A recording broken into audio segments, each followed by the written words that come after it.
अब देखते हैं very important theory, that is effect of frequency of incident radiation on stopping potential. यहाँ पे बहुत सारी चीजें लिखी हुई है, ठीक है, मैं आपको शॉर्ट में एकदम अच्छे से समझा देता हूँ एग्जाम के लिए स्पेशली। पॉइंट नंबर 1 यहाँ पे ये रहेगा, फॉर कांस्टेंट आई, आई यानी यहाँ पे मैंने इंटेंसिटी कहना चाह रहा हूं, दिस इज इंटेंसिटी, ठीक है।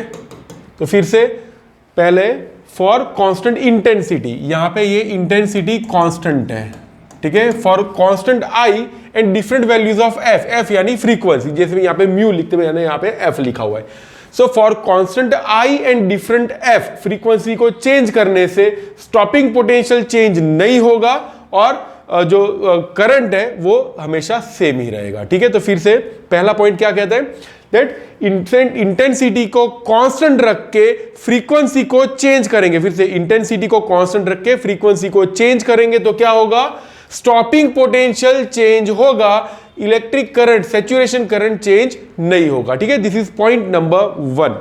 दूसरा, अगर मैं फ्रीक्वेंसी को बढ़ा देता हूं, देखो यहां पे फ्रीक्वेंसी को बढ़ाया हुआ है, ठीक है, दिस इज f1 f2 और f3, यहां पे mu1 mu2 mu3, you can also right f1 f2 f3। अगर मैं फ्रीक्वेंसी को बढ़ाता हूं तो स्टॉपिंग पोटेंशियल बढ़ेगा, ठीक है, स्टॉपिंग पोटेंशियल बढ़ेगा, लेकिन कैसा, नेगेटिव, इसलिए यहां पे लिखा है बिकम्स मोर नेगेटिव, ठीक है। फिर बता देना है कि ये वाली फ्रीक्वेंसी और ये वाली फ्रीक्वेंसी में से ये f3 is greater than f2 greater than f1। अब देखो फ्रीक्वेंसी के बढ़ने से VO बढ़ रहा है तो ये इस तरह से ही बता देना है, ठीक है। पॉइंट नंबर 3, फ्रीक्वेंसी बढ़ेगी तो kinetic energy of photo electrons भी बढ़ेंगे, ठीक है। तो आपको ये 3 चीजें सबसे पहले एक्सप्लेन करनी, क्या क्या किया हम लोगों ने, इंटेंसिटी को बढ़ाएंगे, ठीक है, इंटेंसिटी को बढ़ाया, इंटेंसिटी को कांस्टेंट रखा, फ्रीक्वेंसी को हम लोगों ने चेंज किया तो स्टॉपिंग पोटेंशियल चेंज होगा, सैचुरेशन करंट चेंज नहीं होगा। फ्रीक्वेंसी को बढ़ाएंगे तो स्टॉपिंग पोटेंशियल और भी नेगेटिव हो जाएगा, ठीक है। इसकी एक मैंने स्टोरी भी बनाई हुई है, आपको अगर डिटेल में जा रहा हूं तो वहां पे मेरा जो वीडियोस इसमें जा सकते हो, ठीक है। अभी तो आपको मैं एग्जाम पॉइंट ऑफ व्यू से बता रहा हूं। तो पहले आप लोगों ने ये वाला ग्राफ, ये 3 पॉइंट में आपको खत्म कर देना है, ठीक है, ये वाला ग्राफ ड्रॉ करना है और ये 3 पॉइंट्स आपको अपनी लैंग्वेज में अच्छे से एक्सपांड कर करके लिखने। दूसरा, आपको ये वाला ग्राफ ड्रॉ करना है, ठीक है, ये वाला ग्राफ, और ये वाले ग्राफ से आपको क्या बोलना है कि भाई सबसे पहले point number 1, stopping potential is directly proportional to frequency, यानी जैसे जैसे फ्रीक्वेंसी बढ़ाएंगे वैसे वैसे स्टॉपिंग पोटेंशियल बढ़ेगा। ये जो वाला पॉइंट है वही कॉपी पेस्ट वहां पे चिपका दिया है, ठीक है, टेक्स्ट बुक में ही ऐसा, मैं कुछ नहीं किया ऐसा।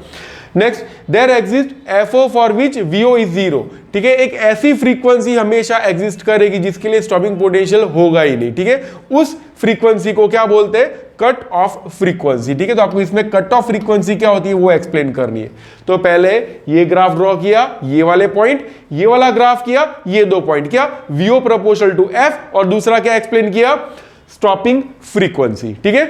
अब ये दोनों की मदद से क्या पता चला वो हमको लास्ट में लिखना है, ठीक है। ये ऑब्जर्वेशन हमको क्या बोलते हैं कि भाई kinetic energy of photo electron varies linearly with frequency, यानी काइनेटिक एनर्जी जो है वो फ्रीक्वेंसी के साथ वेरी करती है, ठीक है, डायरेक्टली प्रोपोर्शनल। आपको ये इक्वेशन नहीं लिखना है, आपको ये स्टेटमेंट के टर्म्स में लिखना है एग्जाम में।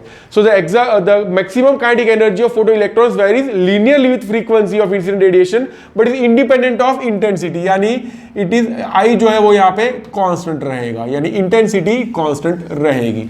तो kinetic energy proportional to frequency, intensity remains constant. दूसरा, फ्रीक्वेंसी अगर मान लो कट ऑफ वोल्टेज से कम हुआ तो क्या होगा, करंट पास ही नहीं होगा, वो हमको यहां पे बता देना है।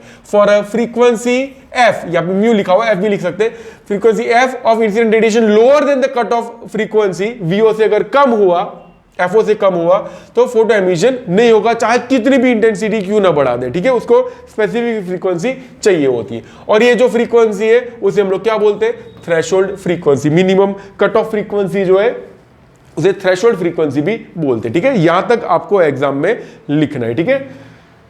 सो अच्छे से प्रिपेयर करना, ऑल द बेस्ट।